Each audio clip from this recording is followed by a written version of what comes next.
Hey, what's up guys? Today, I'll show you a horror thriller film, Dark Ride. Spoilers ahead, watch out and take care. The film begins in 1989 in New Jersey. Two twin girls wander through an abandoned amusement park and approach a horror-themed ride. They ask the operator for a ticket, who jokes that the ride is one way. Subsequently, he lets them in for free and the ride begins. The girls are pulled into a dark tunnel filled with terrifying objects, the usual things you find on such a ride. Things go well initially, but at one point, a hand appears from an overpass and takes the heavy one of them away. The remaining girl gets scared and begins to panic. A few moments later, the ride stops next to an operating room. One of the dummies turns out to be a real person. He removes a blanket from a table, revealing the lifeless body of her sister. The girl screams in terror at the sight of her sister's bloody body. The scene is interrupted, and then we find out from a newspaper the news of their deaths. The newspaper reports that the police have found the killer, a mentally ill man who killed 14 other people besides the twins. Therefore, the killer has been sent and locked up in a well-guarded mental institution for treatment. 10 years pass, and the action shifts to a group of teenagers preparing for a trip. Specifically, Kathy and her best friend, Liz, plan to go on a trip along with 3 other boys. Kathy has been in love with the boy named Steve, and there has been tension between them lately as they keep breaking up again and again. Liz and the boy Jim have also had a relationship in the past, but now they are just friends. On the other hand, the nerdy boy named Nerd is the outcast, a movie fanatic who was only invited because he's Steve's friend. The group gets into Jim's van and hits the road. After a few hours, it gets dark and they stop at a gas station to refuel. The place seems deserted, and Nerd enters the cottage to look for someone to call for help. He discovers an elderly man asleep on a sofa. He talks to him, trying to wake him up, but the elderly man remains asleep. Nerd notices the calendar for the year 1978, and this seems strange to him. Soon after, he goes outside and asks his friends to keep an eye on the elderly man while he goes to the bathroom. Jim and Steve go to check, but the elderly man has disappeared without traces of his dying smell. When the two go outside, he appears from behind them and asks to pay for fuel. Nerd rejoins the others and shows them a flyer he found in the bathroom, advertising the Dark Ride. It shows that the place was recently reopened after being closed for 10 years following the deaths of the twins. Jim knows many disturbing stories related to the ride and convinces the others to visit it for fun. The group agrees to go, although Kathy is hesitant because she is afraid. The scene shifts 2 weeks earlier to a mental institution in Bayshore, where the Dark Ride killer is currently locked up. 2 orderlies are performing routine checkups on the patients. When they enter the killer's room, they mock him for being a vegetarian. The orderlies mistreat him, but the killer stares blankly. One of them continuously slaps his head with a piece of meat, not realizing that he's making the biggest mistake of his life. Furious, the killer stands up and ends up breaking the strap that held him bound. Then, with a flashlight, he penetrates the chest of one of the orderlies, spurting blood everywhere. The last orderly looks at him in terror and slowly backs away with his blood-stained shoes. He begins to scream as the killer approaches him and then kills him by biting and chewing his juicy flesh, possibly from his smelly part. After killing him, the killer drags the body with him and escapes from the institution. Back in the present, the group is on their way to the amusement park to experience the Dark Ride. It turns out that they have a small budget issue, and to save money, Nerd suggests spending the night at the Dark Ride. The girls don't like the plan, but he insists. Jim is in the mood for fun, so he persuades them, and the girls reluctantly agree. A few hours later, Jim spots an attractive hitchhiker who stops them to ask for a ride. The boys are thrilled and welcome her with open arms. She is Jen, a very sociable and outgoing person who loves parties. When she finds out they are going to the Dark Ride, she insists on coming with them and offers her stash of pot to relax for the rest of the trip. When the group arrives at the amusement park, it appears to be closed. At one point, they spot a security guard helping a drunk man. When they walk away, the group intends to use this moment to enter the building. On the other hand, Kathy refuses to go, preferring to sleep in the vehicle. Before the others leave, she makes a snide comment about Steve and his new friend Jen. He realizes that she is jealous and tells her that he has missed her for the past few months. They decide to discuss their relationship the following day. The group heads to the back of the ride, except Kathy. Looking for an entrance, Jim finds a ladder and climbs to a higher platform.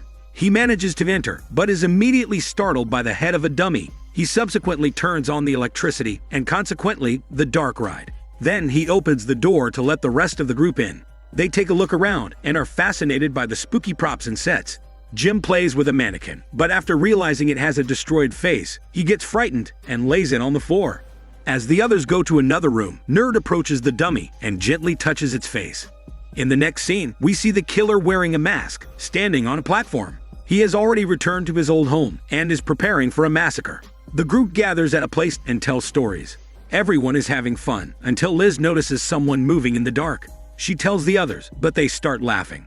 Jim begins to tell the story of the twins killed on this ride 10 years ago. He says the police report reveals that the girls were brutally murdered and half of their bodies are missing. He adds that the killer had the mental capacity of a 5-year-old child, and the killer was one of the adopted sons of the operator of this ride. While his brother was normal, he was malformed and had mental problems. Therefore, his father kept him imprisoned in the dark ride for most of his life. Since he grew up in this terrifying environment, violence was the only thing he knew. Jim reassures them by saying that the killer was killed during a police intervention. But at that point, Nerd interrupts him and states that the killer is still alive. Nerd bitterly reveals that the victim twins were his cousins, and that spending the night in this place seemed like the proper way to wrap things up. He recounts that the killer was caught by the police and then taken to a mental hospital. Despite the horrible things he did, Nerd sides with the killer. He argues that since the killer had the brain of a 5-year-old, he didn't kill but play with his victims. Since the only kind of play he had witnessed as a child was terrifying dummies that scare people, he linked the murder to fun. After hearing the story, the group feels sorry for the killer. They also apologize to Nerd for bringing up the subject. Jen picks up Steve and takes him to another room to look around. Suddenly, they come across Kathy's dead body. Someone has cut her throat and tied her to a chair. Scared to death, Steve starts screaming like a chicken, but Kathy bursts out laughing and reveals that it was a prank. She then high-fives Nerd and reveals that they had planned this before they even started the trip. Nerd insisted on staying overnight at the dark ride because Kathy wanted to teach Steve a lesson for sleeping with another girl while he was dating her. Steve gets furious, especially at Nerd, and then storms out the door. Nerd is embarrassed, and Jim tells him that he would beat him up if he did that to him. The group goes outside, but discovers that the door is locked. They ask Steve to open it, but no one answers, and then the power goes out. While the others wait, Jim decides to go down to the basement to turn on the power. In the next scene, we see Steve wandering inside the ride, while the killer is on his trail. Jen follows Jim into the basement, but instead of resolving the issue, they start kissing, but without using their smelly tongues. Jen gets the impression that someone is watching them, but Jim ignores her and says to continue their massage. Meanwhile, the other part of the group begins to worry because the two have not yet returned. They decide to go to the basement, and as they walk, Kathy notices a strange puppet. When she gets closer, she realizes that it is Steve's corpse covered in blood. In a panic, they take off running. Nerd reaches the cellar door, but finds it locked and starts calling Jim. Jen is giving Jim a weird massage, unaware that the crazed killer is watching them. While they continue to enjoy themselves, the killer comes out of hiding and cruelly cuts off Jen's head. Jim realizes this only when he takes her head to kiss it. Jim panics and tries to escape, but he bangs his head against a pipe and loses consciousness. For some strange reason, the killer doesn't kill Jim, but locks him inside and leaves with Jen's head. Jim wakes up and tries to escape from the cellar, but the door is locked. On the other hand, Kathy and Liz are near the entrance. Kathy blames herself for endangering everyone's lives. Panicked, Kathy leaves Liz alone and returns to the hallway to look for the others. As Liz wanders around, the killer comes out of a secret door and begins to follow her. Liz comes down the stairs and sees an axe on a higher platform. When she manages to grab it, the killer appears next to her, and Liz begins to run away, shouting as loud as she can. At one point, the killer grabs onto a net and terrorizes Liz, causing her to run away. Eventually, Liz finds herself in the operating room, where the victim twins were killed many years earlier. The killer pushes her hard against the wall and eventually kills her. Later, we see how he drags Liz's corpse. At the same time, Jim bursts through the cellar door and manages to escape. While looking for a way out, he comes across the killer, who drags Liz's body and flees. The killer chases him, but Jim is faster than the others, which makes him difficult to catch. A police officer has arrived outside the ride in response to a noise complaint. He carefully enters and shouts to see if anyone is there. Kathy is about to jump out of the window, but she hears his voice and follows it. The problem is that the killer hears it too and goes to chase away the unwanted guests. When Kathy and the policeman finally meet, the killer appears behind him and slowly raises a large blade. Kathy looks at him, shocked, unable to get out even a word to warn the policeman. The killer cuts the policeman's skull in half with a strong, precise blow. As the head splits in half, Kathy starts screaming and runs away. She reaches the window and jumps out, injuring her leg. She reaches the van and drives away. Meanwhile, Jim is still alive and trapped in the dark ride. Looking out the front door, he notices that their car is gone and loses all hope of survival. He wanders around sobbing, and the killer suddenly appears behind him. The killer hits him with his head against the wall, but Jim manages to escape, but not for long because he slams into a mirror and the killer catches up with him. As Kathy drives, she finds a message from Jim asking for help, so she decides to return. The killer continues to throw Jim all over the place, as if he were an adult toy. Eventually, he approaches and is about to kill him, but Kathy suddenly reappears and crashes the van into the wall, hitting the killer dead on. The killer lands on a wall full of nails, and Jim gets up to help Kathy, who has been stunned by the impact. Nerd appears out of nowhere and seems not to care what is happening. Jim lashes out at him and asks how he found his way out. Nerd approaches Jim, but stabs him repeatedly with an attitude of revenge.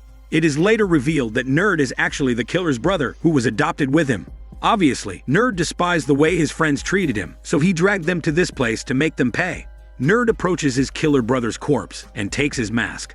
Here it becomes obvious that the mask is the part of the dummy's face that Jim had found earlier. Therefore, the killer had prepared for this carnage from the beginning. When Kathy wakes up, Nerd thanks her for bringing her friends there, without suspecting anything. In the end, Nerd lets her go because she was the only one who treated him with dignity. This is Daniel CC Movie Channel. Stay safe and enjoy your day.